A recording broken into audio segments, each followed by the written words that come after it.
जी hello दोस्तों, मैं हूं कमर चीमा और आज बात करने जा रहा हूं कि भारत और अफगानिस्तान के ताल्लुकात क्यों बढ़ते जा रहे हैं।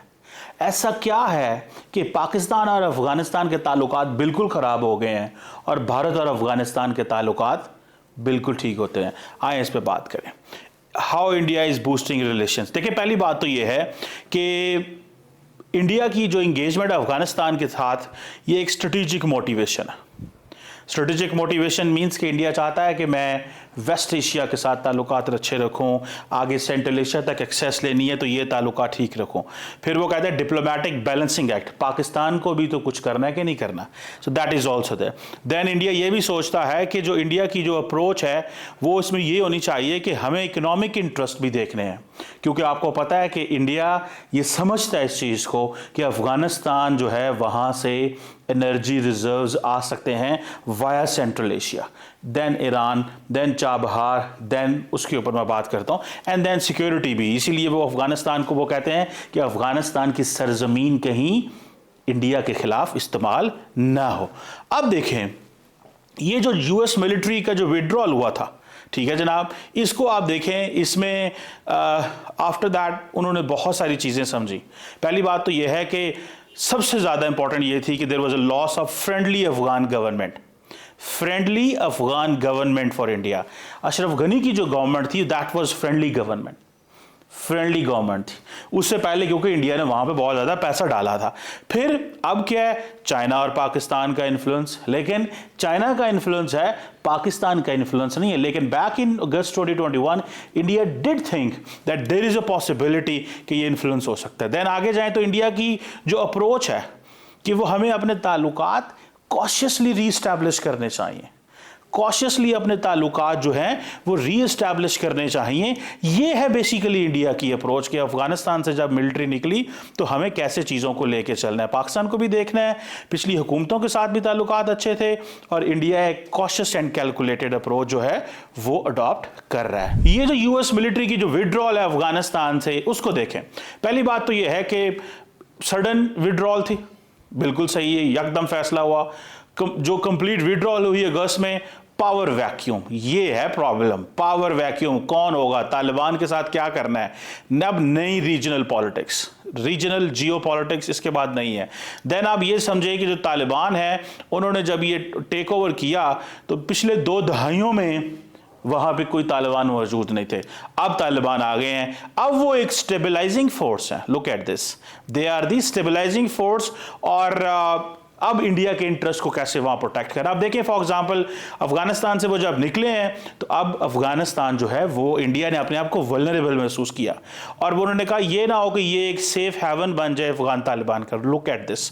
और इसी तरह फिर रीजनल सिक्योरिटी एंड स्टेबिलिटी भी अंडरमाइन हो गई। सो ये जो विड्रॉल थी इसने basically political, economic and security जो आर्किटेक्चर है उसको डिजर्व किया, और ये वो सिक्योरिटी, इकोनॉमिक एंड पॉलिटिकल जो इंडिया ने वहां पे बनाई हुई थी, पार्लियामेंट बनाई थी, पैसा लगाया था, हाई जिसे कम्युनिटी डेवलपमेंट प्रोजेक्ट्स कहते हैं, और अपना सिक्योरिटी आर्किटेक्चर जो उन्होंने अपना वहां पे छोड़ा हुआ था।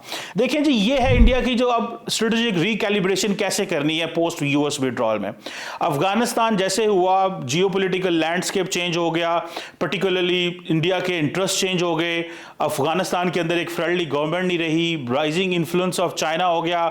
अब यहां पे उन्होंने एक कॉशियस एंड कैलकुलेटेड अप्रोच की कि रीएस्टैब्लिश करेंगे टाइज इन दिस रीजन, और यही वजह है कि इंडिया की जो स्ट्रेटेजिक मोटिवेशन है, डिप्लोमेटिक माइलस्टोन और जो लॉन्ग टर्म विजन है अफगानिस्तान का, दैट इज बेसिकली इंडिया अपने आप को रिकैलिब्रेट कर रहा है इस पूरे खिते के अंदर। That is basically logic.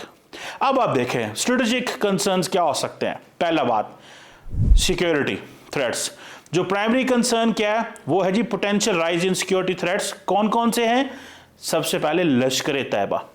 ये जो इंडिया का व्यू है कि लश्कर तैयबा अफगानिस्तान के अंदर होगी, माजी में शायद ये चीज हो, लेकिन इस वक्त की पोजीशन ये है कि लश्कर तैयबा इटसेल्फ डिसमेंटल हो गई। अब तो इंडिया पाकिस्तान के अंदर घुस के लश्कर तैयबा के लोगों को कत्ल कर रहा है। That is the situation.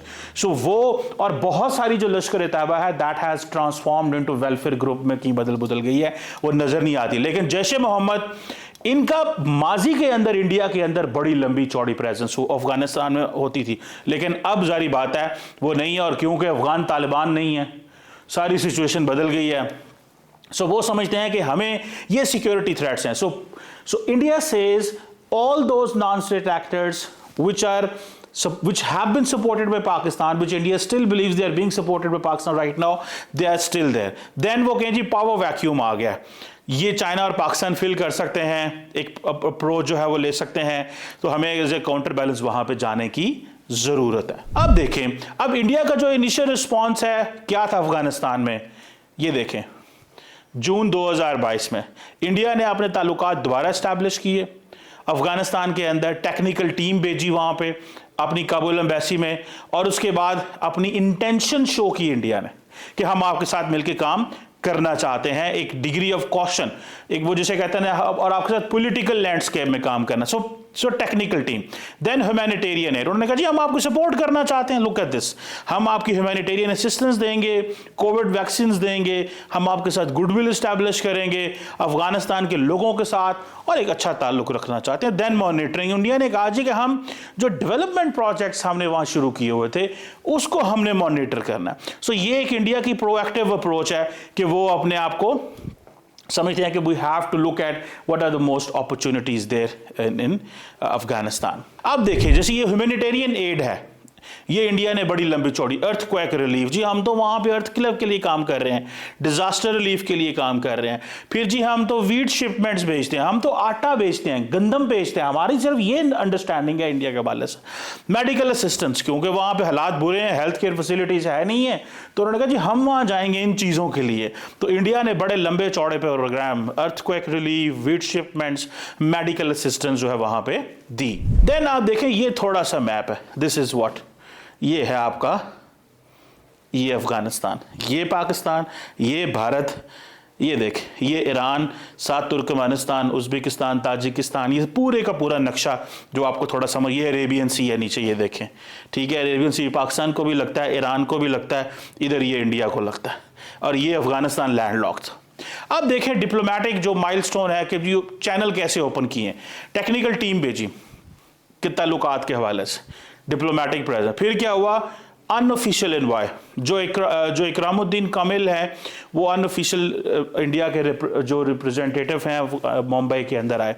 Then आप देखें कि हाई लेवल टॉक्स, विक्रम मिश्री साहब जो हैं, जो इंडिया के फॉरेन सेक्रेटरी हैं, उनकी आमर मुत्तकी के साथ, लेकिन इससे पहले इंडिया के जो डिप्लोमेट्स हैं, खास तौर पे जेपी सिंह साहब, वो भी गए थे बाय द वे अफगानिस्तान में, जो उनको मिलके आए थे जी। अब देखें ये जो चीज़ उन्होंने की कि अनऑफिशियल रिप्रेजेंटेटिव चले गए वहाँ पे, फिर जिसे वो कहते हैं ना कि क्रूशल स्टेप ये हुआ कि हम एक चैनल ऑफ कम्युनिकेशन उन्होंने आहिस्ता आहिस्ता स्लोली डेवलप किए।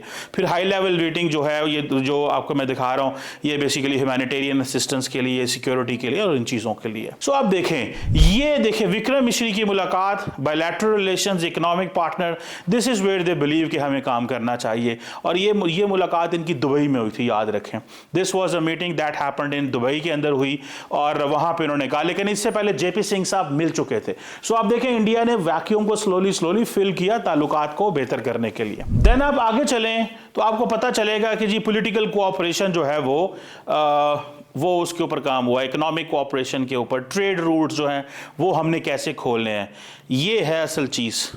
इकोनॉमिक कोऑपरेशन, पॉलिटिकल कोऑपरेशन, ये है। इसमें हाई लेवल टॉक्स जो जनवरी के अंदर हुई थी, जिसमें उन्होंने कहा कि हम आपको चाबहार तक एक्सेस देना चाहते हैं, ट्रेड रूट्स की उन्होंने बात की। फिर उन्होंने जो एनहांस डिप्लोमेसी की बात की, जी रिसेंट डेवलपमेंट जो हुई कि जी इंडिया जो है वो अपॉइंट करेगा अपने एम्बेसडर लेवल के बंदे को वहाँ पे अपॉइंट करेगा, और वो भी अपने जो लोग हैं उनको वहाँ पे डिप्लॉय करेंगे। और इंडिया कहता है जी हम लॉन्ग टर्म, बेसिकली इंडिया ने जो पैसा लगाया उसको सिक्योर करना चाहता है। And other than that is Pakistan factor, strategic signal.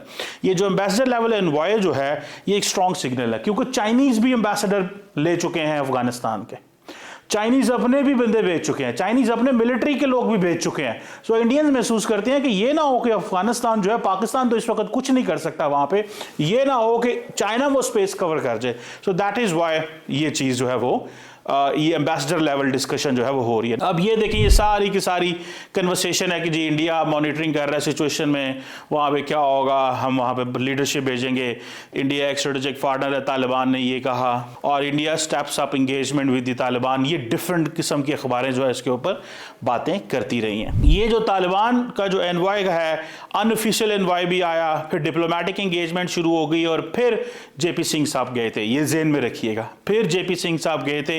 और ये बंदा आपको पता है, ये जो इकरामुद्दीन कामिल है, he is a scholar from new Delhi south Asia university, जिसको वहाँ लगाया गया है। सो इट मीन्स कि इंडिया ने जो इन्वेस्टमेंट की हुई जिस बंदे के ऊपर, ऑलरेडी जिसको पढ़ाया हुआ है इस यूनिवर्सिटी से, वही बंदा इन्वॉय है, और वही एक acting diplomatic representative. So he already has a lot of, he knows India, he is Indian in a sense कि उसने पढ़ा हुआ, जहाँ पे आप पढ़ा हुआ तो आप कैसे भूलते हैं। सो अगर आप ये देखें, सो ये चाबहार पोर्ट, ये एक स्ट्रेटेजिक इन्वेस्टमेंट है, सेंट्रल एशिया को, पाकिस्तान को बाईपास इंडिया करना चाहता है। देन इंडिया को यूरोप और रशिया के साथ India international north south transport corridor, Chabahar port international north south transport corridor, and then आपकी ये जो India middle east Europe economic corridor. तो ये है चाबहार पोर्ट, ये है वो पोर्ट जिसके ऊपर इंडियंस इन्वेस्टमेंट करना चाहते हैं, पाकिस्तान को बाईपास करना चाहते हैं, वो सेंट्रल एशिया तक डायरेक्ट एक्सेस लेना चाहते हैं। याद रखें, ये असल में गेम क्या है कि सेंट्रल एशिया तक एक्सेस लेनी है, ये है पाकिस्तान को बाईपास करना है। सो ये चाबहार पोर्ट है, और ताकि तालिबान इसमें फैसिलिटेट करेंगे, तालिबान इस प्रोसेस के अंदर आना चाहते हैं। इंडियंस कह रहे हैं कि छोड़े कराची पोर्ट, आए चाबहार में, हम आपको साथ लेके चलते हैं। अब ये भी एक सवाल है कि इसमें क्या अमेरिकन खुश होते हैं या नहीं होते, तो ये भी एक चीज है। देन ये है वो चाबहार पोर्ट, तो आ जाता है यहाँ पे, ठीक है जी, ये आपका चाबहार पोर्ट है, ये वाला, ये पाकिस्तान का गवादर पोर्ट है। सो ये चाबहार पोर्ट है, ये गवादर पोर्ट है। आप खुद ही अंदाजा लगा लें गवादर क्यों नहीं चल रहा, यहीं से अंदाजा लगा लें। सो ये एक स्ट्रेटेजिक कंपटीशन है इस खित्ते के अंदर। यहां से चाइना ने सारी पोर्ट लेनी थी, ये काशगर जाना था, ये गिलगित वगैरह जाना था यहां से। ये अब देखें यहां से ये कोलकाता, ठीक है जी, फिर उसके बाद ये श्रीलंका, देन आपका ये सारे का सारा जो नॉर्थ साउथ ट्रांसपोर्ट कॉरिडोर है, ये बेसिकली यूरोप और इसके अफ्रीका के दरमियान, ये सारी दुनिया की जितनी भी पोर्ट्स वगैरह हैं, India to Europe. So connecting India to Europe via Iran and Russia, ये वो कॉरिडोर है जो चाहते हैं कि सेंट पीटरबर्ग से शुरू होगा और इंडिया आएगा। इंडिया चाहता है कि इनको, इंडिया ऑल्टरनेट दे रहा है, पाकिस्तान से निकलो, ग्वादर से निकलो, हम आपको नए ऑल्टरनेट देते हैं, हम आपको international north south transport corridor से मिलाते हैं। ये है सेंट पीटरबर्ग, ये यहाँ से चलेगा, ये ब्लैक सी आई थिंक बीच में आता है, तेहरान आता है, फिर आप होते होते ये मुंबई पहुंच गया। तो यहाँ पे आपको जो पता चलेगा कि जनाब ये वो सारा ईरान है, ये अंदर अफ़गानिस्तान है, ये बंदर अब्बास है, ये सारा रूट बनेगा इसका। ये यूरोप से शुरू होते हुए, ये ऊपर से यूरोप से होते हुए ये जर्मनी, ये ऊपर इंग्लैंड और स्पेन और पोर्चुगल, देन फिर यहाँ से मेडिटेरेनियन से होते ये सारा। सो ये international north south transport corridor है। India is telling them we are giving to give you opportunities, so you are no more landlocked. India में ये कहा जा रहा है तालिबान को कि अब आप लैंडलॉक बिल्कुल नहीं है। सो इसीलिए India middle east Europe economic corridor भी इंपॉर्टेंट है।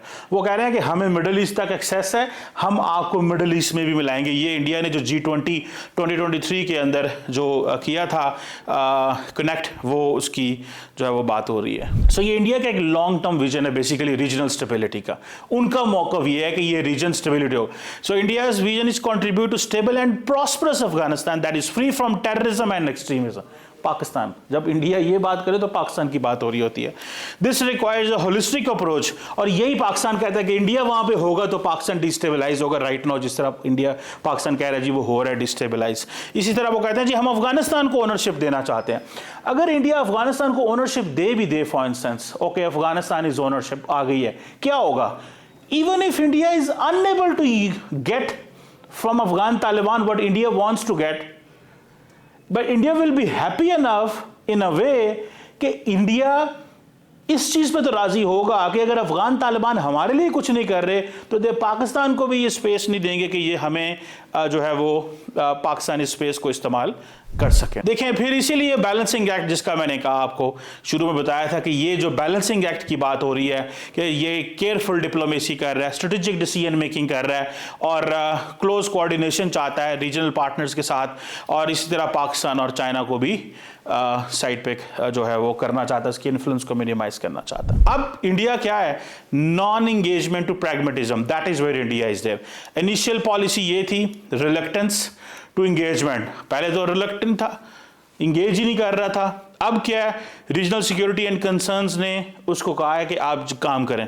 अब प्रैग्मेटिक अप्रोच है, प्रायोरिटाइज करेगा नेशनल इंटरेस्ट को over ideological consideration, that is what you need to understand. Prioritise national interest over ideological consideration, ये है चीज। ये आप देखें कि पहले ये था कि यार ये मुसलमान है, हम हिंदू हैं, वो कहते हैं इससे बाहर निकलो भाई, सोचो और दिमाग से सोचो, नेशनल इंटरेस्ट को देखो, खित्ते से बाहर निकलना, we have to get out. So India domestically जब प्ले करता है तो it keeps driving its policies from an ideological vision, but when India gets out of the region at point, तो ये अपने आप को प्रैग्मेटिज्म की तरफ लेके जाते हैं। सो ये है चीज, स्ट्रेटेजिक इंपैरेटिव सबसे इंपॉर्टेंट है उनके लिए। इसी तरह उनके लिए जियोपॉलिटिकल इंटरेस्ट इंपॉर्टेंट है, एंड देन उनकी ह्यूमैनिटेरियन असिस्टेंस है। और ये आप देखें, ये उनके लॉन्ग टर्म गोल्स हैं। स्ट्रेटेजिक इंपैरेटिव, लंबा सोचते हैं, खित्ते पे कंट्रोल, सेंट्रल एशिया तक पहुंचना है, मिडिल ईस्ट तक पहुंचना है, India middle east Europe economic corridor को मिलाना है, international north south transport corridor को देखना है, देन वो कहते हैं चाबहार को देखना है। इस तरह की वो सारी चीजें जो हैं वो करना चाहते हैं। वो समझते हैं कि ये उनके स्ट्रेटेजिक इंपैरेटिव है। फिर उनके जियोपॉलिटिकल इंटरेस्ट में पाकिस्तान ना कहीं छा जाए, चाइना ना कहीं आ जाए, ये सिचुएशन जो है वो। और फिर अमेरिकन को भी बताना कि देखो इस खित्ते के अंदर हम कितने इन हैं, we are inside the game. तो ये एक ह्यूमैनिटेरियन कंसर्न वो पहले बताते हैं, होते जारी बात है किसी भी मुल्क के आखिर में ही है, क्योंकि उनके लिए पहले अपना इंटरेस्ट है, दूसरों की ह्यूमैनिटेरियन गेम बाद में होती है। बहरहाल ये this is what the India is doing. So India बड़े सोच समझ के फूक फूक के पावर रख रहा है इस वक्त। एक बात बताऊं, 15 अगस्त 2021 के बाद पाकिस्तान के कंट्रोल में अफगानिस्तान नहीं है। हर रोज इंडिया की इनग्रेस अफगानिस्तान के अंदर बढ़ रही है।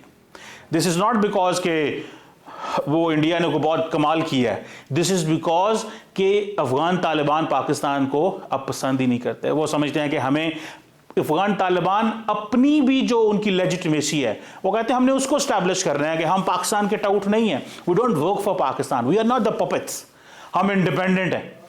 क्योंकि उनको पता है कि अगर हम पाकिस्तान के साथ मिल गए तो जो इस्लामिक स्टेट है, maybe it will find legitimacy to target us. It will find legitimacy to target us.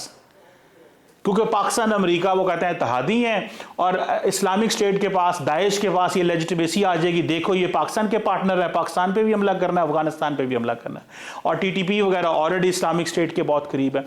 सो ये सारी की सारी जो गेम है, इसको समझें, इस सारी की सारी गेम में इस वक्त जो बेनिफिशियरी है वो इंडिया और अफगान तालिबान है। क्योंकि अफगानिस्तान के अंदर भी कुछ नहीं हो रहा है इस वक्त, इंडिया ने अफगानिस्तान को विन कर लिया है, और हम जो है वो we are the losers. That is the story.